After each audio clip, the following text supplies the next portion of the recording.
Então, Marcos, primeiro é um prazer estar aqui com o time do AC 24 Horas, parabenizar a equipe pelo trabalho que vocês fazem, levando para a sociedade de fato o que é importante e ela precisa saber. Nós visitamos aí o interior, a gente segue visitando, a nossa maior preocupação além da questão de oportunidade de geração de emprego e renda, é ter uma saúde que traga segurança para a nossa população. Nós visitamos Tarauacá, nós visitamos Sena Madureira, nós visitamos Feijó, nós visitamos o Vale do Juruá. Mas algumas situações nos chamam muita atenção e hoje um dos cenários mais preocupantes que a gente tem é com relação à saúde dos feijoenses. Não estou aqui culpando o secretário e até parabenizo o secretário pelo esforço e empenho que ele está tendo para melhorar a nossa saúde, inclusive conseguindo lá em Feijó um hospital de campanha com estrutura boa para atender bem a população. Mas hoje o cenário de saúde lá é preocupante porque o atual hospital está inviabilizado, a obra está parada.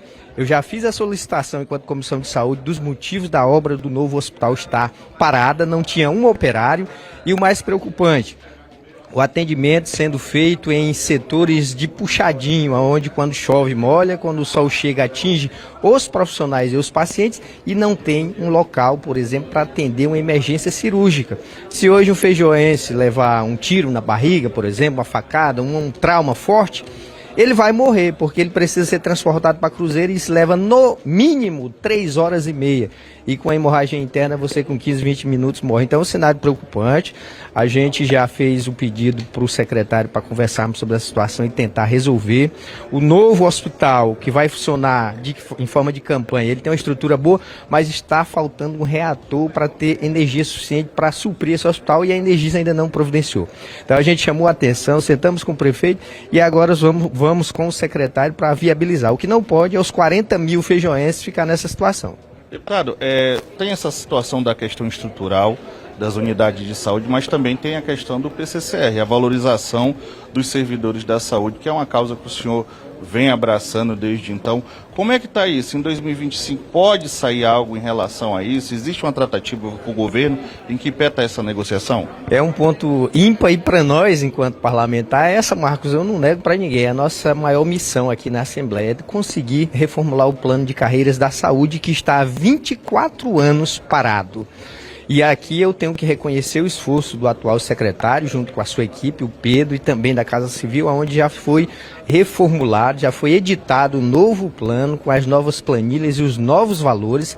Esse novo plano de carreiras, ele já está na Casa Civil sendo revisado a redação e avaliação jurídica e financeira, e eu acredito muito que até março deve estar aqui na Assembleia para que os trabalhadores em saúde todos, sejam regular, irregular, aposentado, IGESAC, Fundacre, tenham um plano reformulado. O impacto anual vai ser mais de 80 milhões de reais.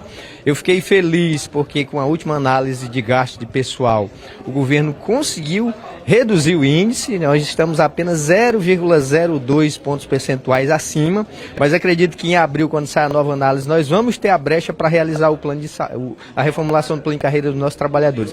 E aí é importante ficar atento, porque isso depende dessa casa, de todos os parlamentares que apoiam, depende do governo que está se esforçando e depende também da boa vontade do secretário, como já foi apresentada. Contratou a empresa, pagou, a empresa fez as planilhas. Nós vamos inclusive estar apresentando para os trabalhadores ainda este mês o novo plano, com a nova realidade salarial, para que todos tenham ciência de fato de como vai ficar o salário. Agora, a gente precisa ter essa brecha fiscal, porque infelizmente se não tiver, a legislação veda. Eu acredito que nós nunca tivemos tão próximo, os 8 mil trabalhadores de saúde nunca tiveram tão próximo de ter um plano reformulado. Deputado, e com relação à assistência indígena à saúde, como é que está essa situação? A gente vê muitas reclamações, muitas denúncias do povo indígena sem estrutura, sem atendimento. Como é que o senhor tem trabalhado nesse quesito? Marcos, isso é um assunto de extrema relevância. Primeiro porque os indígenas eles moram em regiões distantes, inóspitas, e segundo, que eles têm uma característica específica de atendimento necessária. Nós temos hoje no Acre uma média de 40 mil índios. E nós temos hoje, inclusive, diretrizes do Sistema Único de Saúde que recomenda que os hospitais tenham estruturas e enfermarias adequadas para a realidade indígena, mas nós não temos.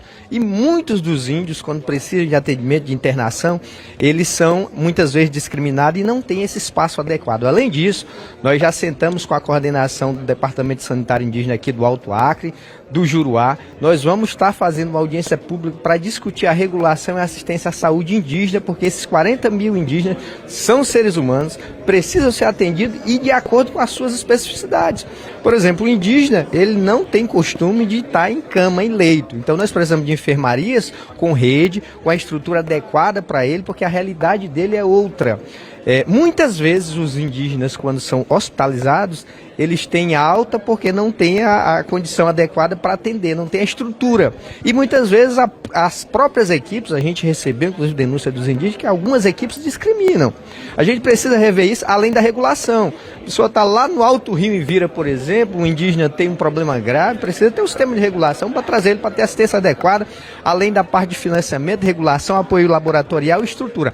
A CASAI daqui, para você ter uma ideia, que é a Casa de Apoio e Atenção à Saúde Indígena, ela tem uma capacidade aí de 40 leitos e tem dia que está com 150 pacientes. Então nós precisamos debater isso e vamos seguir em frente.